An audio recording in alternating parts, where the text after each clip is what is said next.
Hello everyone, welcome back to IDB Institute of Finance and Accounts. My name is Anamika and today I'm going to tell you about how to solve assignment 1 in Tally software.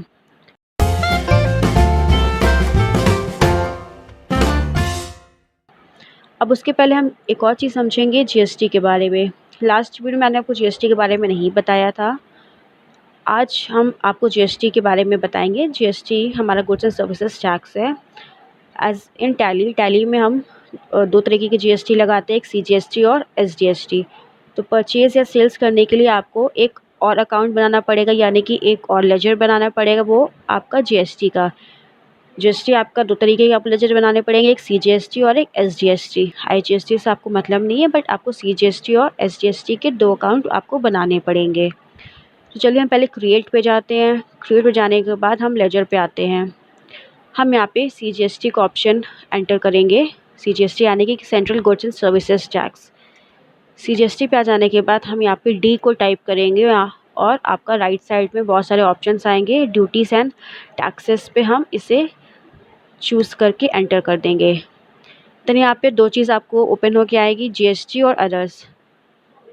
यहाँ पे हम GST के option पे आएंगे, ठीक है। उसके बाद हमारे पास चार ऑप्शन है, central tax, cess, integrated tax और स्टेट टैक्स। तो सीजीएसटी इट मीन्स कि सेंट्रल है ना, तो सीजीएसटी से हमें पता चल रहा है सेंट्रल है, तो यहाँ पे हमारा सेंट्रल टैक्स रहेगा।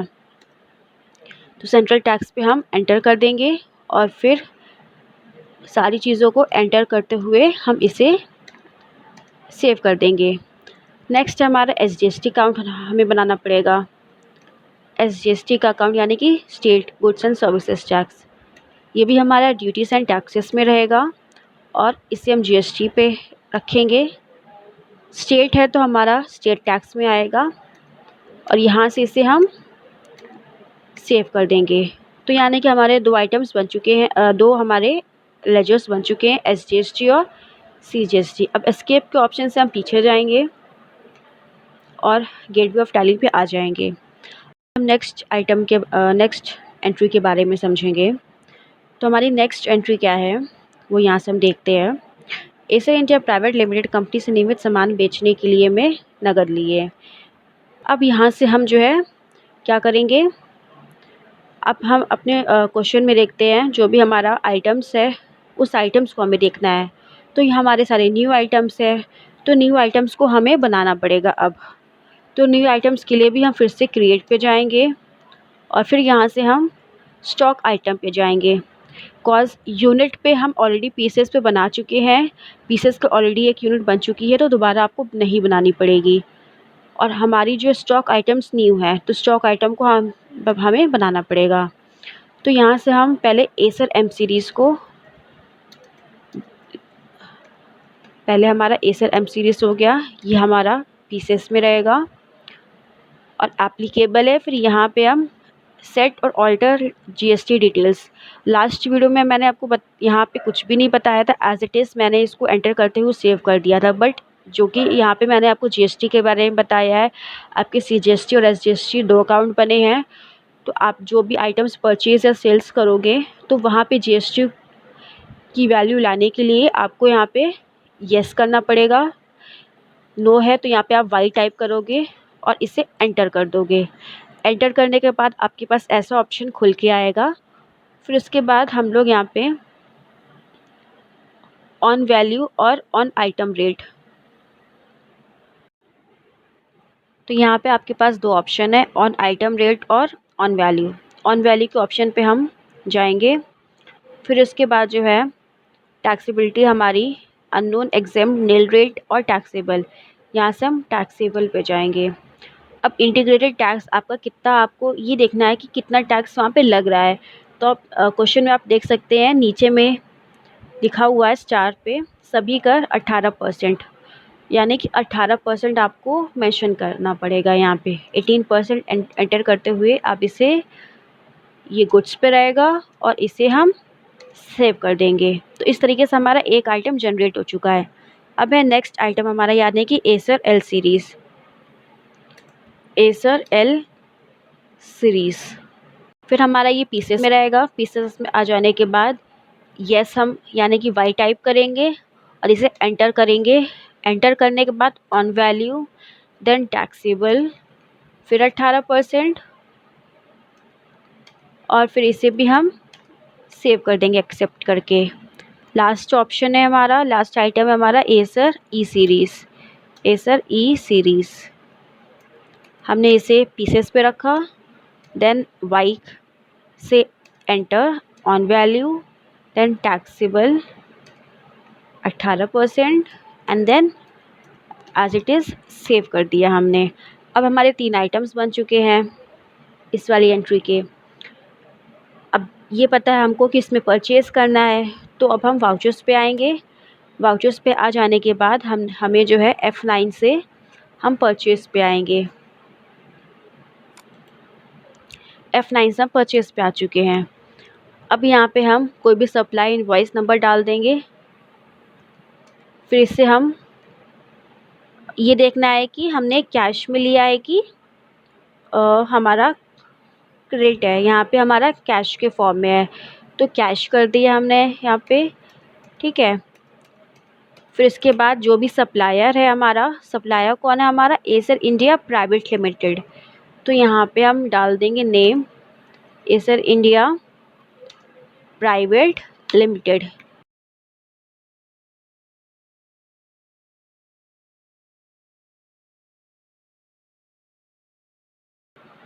तो फिर ये हमारा परचेस रहेगा। अब हमारा 1 बाय 1 आइटम्स को हम यहाँ से मेंशन करेंगे। एसर एम सीरीज़ आप डालोगे और यहाँ पे क्वांटिटी और प्राइस आपका आ जाएगा। क्वांटिटी आपकी 3 है, प्राइस आपका 21,000 है। नेक्स्ट हमारा एसर एल सीरीज़।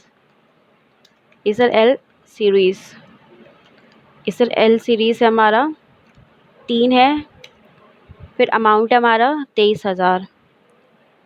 फिर हम इसे एंटर किए, देन हमारा एसर ई सीरीज़ है। एसर ई सीरीज़ 3 है, देन कितना है 26,000। इसे एंटर हमने कर दिया। अब एंटर करने के बाद जो भी आपकी टोटल अमाउंट आई है, टोटल अमाउंट के बाद फिर से आप एंटर करोगे और जब आप ये देख सकते हो यहाँ से आपका एक येलो कलर का ऑप्शन आया है, मतलब एक येलो कलर की आपके पास लाइन ओपन होके आई है। तो यहाँ पे आप डालोगे CGST और SGST, जो भी आपने GST की डिटेल्स वहाँ पे डाली थी ना लेजर बनाते टाइम पे, ठीक है। तो वहाँ से अब हम CGST और SGST यानी कि CGST SGST का अकाउंट मेंशन करेंगे तो आपका अमाउंट कट के आ जाएगा। तो पहले हम CGST डाल रहे हैं। CGST आप डालोगे तो साइड में ऑप्शन आ जाएगा, उसे आप एंटर कर दोगे और अपने से यहाँ पे अमाउंट कट के आ जाएगी, ठीक है। CGST और SGST आपकी जो भी अमाउंट रहती है उसका 50-50% कट होता है। SGST ये भी हमारा ऑप्शन अपने से आ गया और इसे भी हम वैल्यू भी अपने से आ गई और इसे हम फिर नीचे आएंगे, फिर एंटर करेंगे। यहाँ पे यस का ऑप्शन रहेगा, इसे हमने सेव कर दिया। फिर इसे भी हम जो है यहाँ से एंटर करते हुए सारी चीज़ें, ठीक है। और ये हमारा लास्ट ऑप्शन है, यहाँ पे आप देख सकते हैं क्या है हमारा, जो भी टोटल अमाउंट आई है ना 2,47,800, यानी कि जो भी परचेजिंग अमाउंट जो भी आपकी आई ये हमारी परचेजिंग अमाउंट है। तो इसे हमने जो है सेव कर दिया है। तो इस तरीके से हमारी जो है क्या गई है, परचेज़ जो भी आइटम हमने किया है वो हमारी परचेज़ की वैल्यू आ चुकी है। अब हम अपने क्वेश्चन में से देख सकते हैं, क्वेश्चन 1 और क्वेश्चन 2 दिया है। पहला क्वेश्चन आपका दिया है, खान कंप्यूटर के पास कितना नकदी के रूप में पैसा बचा है। तो जो खान कंप्यूटर आपकी शॉप थी उनके पास अब कितना कैश फॉर्म में पैसा बचा है वो हमें चेक करना है। उसे चेक करने के लिए यहाँ से हम एस्केप के ऑप्शन पे जाएंगे, मतलब एस्केप से हम पीछे जाएंगे। फिर हम कहाँ पे आएंगे, आपके डिस्प्ले मोर रिसिप्ट्स में आएंगे, कितना पैसा बचा हुआ है। फिर यहाँ से हम अकाउंट्स बुक पे आएंगे, फिर कैश और बैंक बुक के ऑप्शन पे को हम चूज़ कर लेंगे। अब आप यहाँ से देख सकते हैं कितना पैसा हमारे पास बचा हुआ है।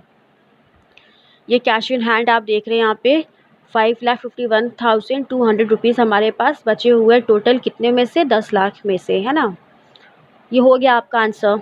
नेक्स्ट क्वेश्चन है आपका, अब तक का परचेज अमाउंट बताइए। जो भी आपका परचेज अमाउंट था वो परचेज अमाउंट आपको बताना है। परचेज अमाउंट को देखने के लिए आप कहाँ से आप आओगे, परचेज रजिस्टर पे, फिर इसे आप एंटर कर दोगे।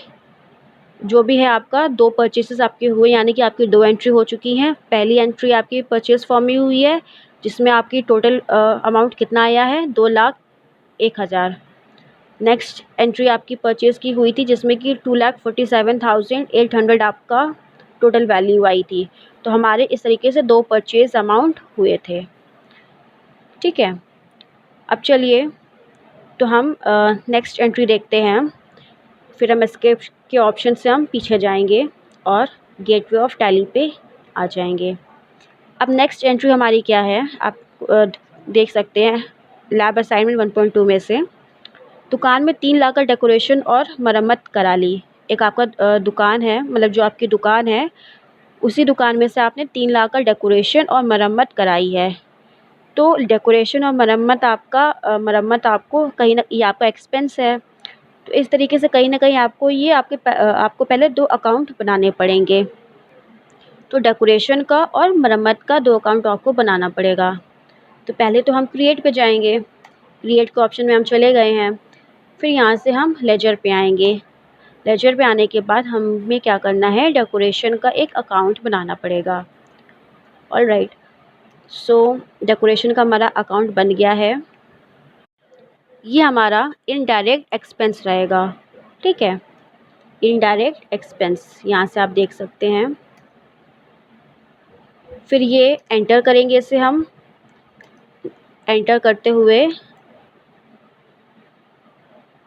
सर्विस पेज पे करेंगे, फिर इसे हम सेव कर दिए।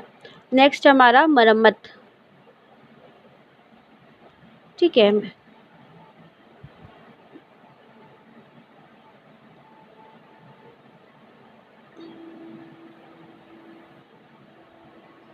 चाहे तो आप डेकोरेशन और मरम्मत का एक ही ऑप्शन आप चूज़ कर सकते थे, मतलब डेकोरेशन में आप साथ में मरम्मत का भी एक अकाउंट बना सकते थे, ठीक है।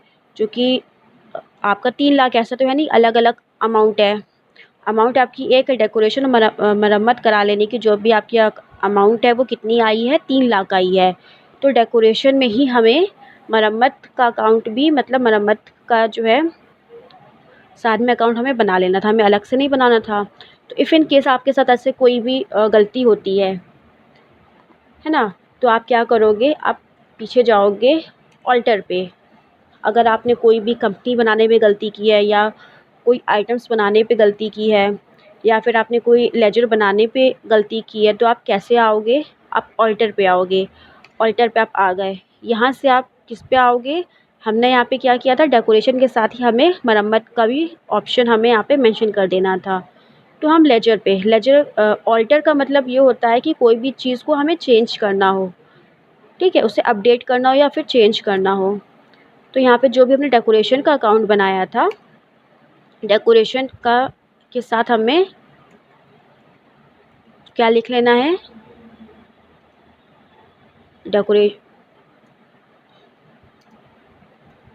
Decoration and renovation. तो ये आपके दोनों क्या है, इनडायरेक्ट एक्सपेंस है, और इसे करते हुए हम इसे सेव कर देंगे। इसका मतलब जो भी हमने बनाया था उसे हमने थोड़ा सा उसमें चेंजेस ला दिए हैं, है ना। आपको अलग से बनाने की ज़रूरत नहीं पड़ी, उसी में आपने चेंज कर दिया है। तो ऑल्टर से हम कोई भी चीज़ में अगर आपकी गलती होती है तो वहाँ से आप चेंज कर सकते हैं। तो अब आपने डेकोरेशन रेनोवेशन का अकाउंट बना लिया है। अब हमें क्या करना है, यहाँ पे पेमेंट करनी है, क्योंकि आपने जो भी पैसा लिया था, मतलब जो भी आपने खर्चा आया था उसे तो आप पे करोगे, है ना। तो पे करने के लिए आपको वाउचर्स पे आप आओगे। वाउचर्स पे आने के बाद F5 आपका पेमेंट का ऑप्शन आपको दिखेगा यहाँ से, है ना। तो F5 के ऑप्शंस पे आने के बाद हमें इसे पेमेंट कर देना है। अब पेमेंट हमारा जो है कैश फॉर्म में हम कर रहे हैं, और यहाँ पे डेकोरेशन वाला है डेकोरेशन एंड रेनोवेशन। इसे हम डी टाइप करेंगे तो अपने आप राइट साइड में आपके पास ऑप्शन ओपन होके आएगा। तो डेकोरेशन एंड रेनोवेशन के ऑप्शन पे हम इसे चूज़ कर लेंगे। और कितना पैसा हमने खर्चा आया, हमारा 3 लाख का खर्चा आया है। तो 3 लाख का हमारे पास खर्चा आया है और 3 लाख हमने एंटर कर दिया है। अब इसे हम सेव कर देंगे। यहाँ पे हमें जीएसटी का अकाउंट लगाने की ज़रूरत नहीं है। जीएसटी आपका कोई भी सामान जब आप परचेज़ करते हो और सेल्स करते हो तब आपका जीएसटी लगता है। कोई चीज़ के आइटम्स पे जो भी आपका एक्सपेंस है, एक्सपेंस में आपका नहीं लगेगा। और इसे हमने सेव कर दिया है।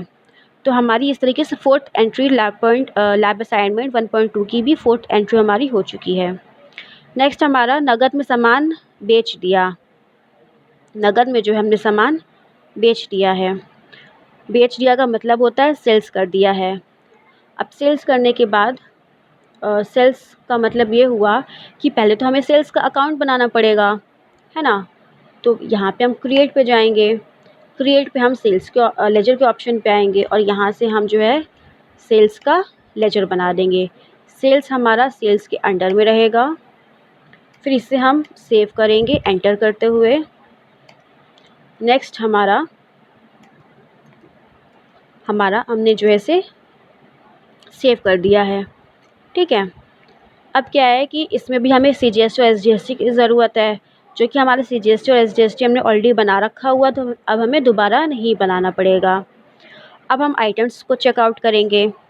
यहाँ पे किसी पर्सन का कहाँ से सामान लिया है या कहाँ पे बेचना है, वो कोई चीज़ मेंशन यहाँ पे नहीं है। बस इतना इसमें लिखा हुआ है नगद में सामान बेच दिया है। और आइटम क्या हमारा एचपी लैपटॉप है। एचपी लैपटॉप ऑलरेडी हमने जो है बना रखा हुआ है एक आइटम, तो हमें दोबारा से आइटम को नहीं बनाना है। अब हमको डायरेक्ट जो है वाउचर्स पे आएंगे। हम एस्केप के ऑप्शन से हम पीछे जाएंगे और डायरेक्ट वाउचर्स पे आएंगे। और वाउचर्स पे आने के बाद इसे हम डायरेक्ट F8 से सेल्स के ऑप्शन पे आ जाएंगे। अब पार्टी अकाउंट नेम यहाँ पे कुछ भी मेंशन नहीं है। अगर मेंशन होता तो हम यहाँ पे करते, जो कि यहाँ पे कोई मेंशन नहीं है, तो यानी कि वो हमारा कैश के फॉर्म में रहेगा, ठीक है। और यहाँ पे कोई नेम मेंशन नहीं है, तो यहाँ पे इसको हम एज इट इज़ रहने देंगे। ये रेगुलर पे आ जाएगा और इसे हम फिर सेल्स पे रखेंगे। सेल्स पे रखने के बाद एचपी लैपटॉप है आपका। आप टाइप करोगे तो एचपी लैपटॉप का राइट साइड में आपको ऑप्शन ओपन होके आएगा, उसे आप एंटर कर दोगे। फिर आपकी क्वांटिटी आप देखोगे 1 है और अमाउंट कितना है आपका 36,000 है। 36,000 का आपका अमाउंट है। इसे हमने सेव कर दिया है, ठीक है। जो कि आपका यहाँ पे एक ही है ऑप्शन, एक ही आइटम है, तो एक ही आइटम को आप यहाँ पे रखोगे बस। फिर 30,000। अब हम लगाएंगे सीजीएसटी लगाएंगे। अमाउंट है 3,240 आ गया है। फिर उसके बाद हम लगाएंगे एसजीएसटी की अमाउंट भी हमारी आएगी 3,240। ये एसजीएसटी है। एसजीएसटी में लगाएंगे 3,240 रुपये लग गया है। अब टोटल अमाउंट हमारी कितनी आ गई है 42,480 रुपीज़ हमारी टोटल वैल्यू अब आ चुकी है। तो इस वीडियो में इतना ही। नेक्स्ट वीडियो में हम इसके आगे कंटिन्यू करेंगे। तो उस वीडियो को देखने के लिए stay tuned for that and thank you for watching this.